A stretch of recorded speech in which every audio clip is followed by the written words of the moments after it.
ഇന്ന് നമുക്ക് Rangoon creeper അല്ലെങ്കിൽ ബർമ ക്രീപ്പർ എന്ന് പറയുന്ന ഈ പൂ വരയ്ക്കാം. ഇതിന് നെറ്റിലൊക്കെ മധുമാലതി എന്നൊരു പേരും കൂടി കാണുന്നുണ്ട്.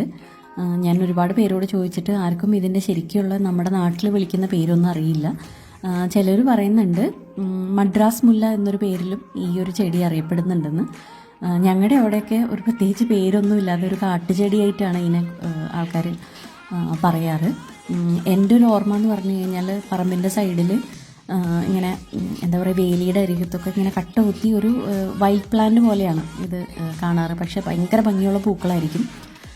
ലൈറ്റ് പിങ്കും വൈറ്റും നല്ല ഡാർക്ക് റെഡും ഓറഞ്ചൊക്കെ കൂടി കലർന്ന ഒരു ഇങ്ങനെ കുടകുത്തി കട്ടയായിട്ട് തൂങ്ങിക്കിടക്കുന്ന ഫ്ലവേഴ്സാണ്. അപ്പം അതിൻ്റെ ഭംഗി കണ്ട് നമ്മൾ പൊട്ടിക്കാനൊക്കെ പോയിട്ട് ഉറുമ്പിൻ്റെ കടി കൊണ്ട് ഓടിയതാണ് എനിക്ക് ഈ പൂവിനെ കുറിച്ച് ഓർക്കുമ്പോൾ എൻ്റെ ഒരു മെമ്മറി. ഭയങ്കര ഭംഗിയുള്ള പൂക്കളാണ്.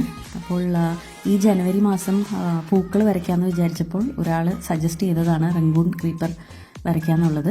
പ്രത്യേകിച്ച് പൂക്കൾക്ക് ഇങ്ങനെ എടുത്ത് വരച്ചെടുക്കാൻ ഷേപ്പ് ഇല്ലാത്തതുകൊണ്ട് ഫ്രീ ഹാൻഡായിട്ടാണ് നമ്മൾ വാട്ടർ കളറിൽ ഈ ഫ്ലവേഴ്സ് ചെയ്യുന്നത്. ഇതിൻ്റെ സ്റ്റെം എന്ന് പറയുന്നത് ഒരു അംബ്രല്ലയുടെ കുടയുടെ കമ്പികൾ പോലെ ഇങ്ങനെ റൗണ്ടിലായിരിക്കും.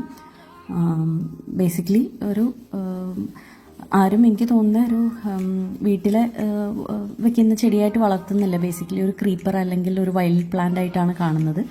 ഇപ്പോൾ ചിലപ്പോൾ ഇതിൻ്റെ വെരിഗേറ്റഡ് വെറൈറ്റീസൊക്കെ ചിലപ്പോൾ ആളുകൾ പൂച്ചെടിയായിട്ട് ഡെക്കറേഷണൽ ഫ്ലവേഴ്സായിട്ട് വീട്ടിൽ വളർത്തുന്നുണ്ടാവാം. എന്തായാലും ഇന്നത്തെ ഈ അറ്റംപ്റ്റ് നിങ്ങൾക്ക് ഇഷ്ടമായെന്ന് വിചാരിക്കുന്നു. അപ്പോൾ എല്ലാവരും ശ്രമിച്ചു നോക്കും. അപ്പോൾ see you with another flower. By.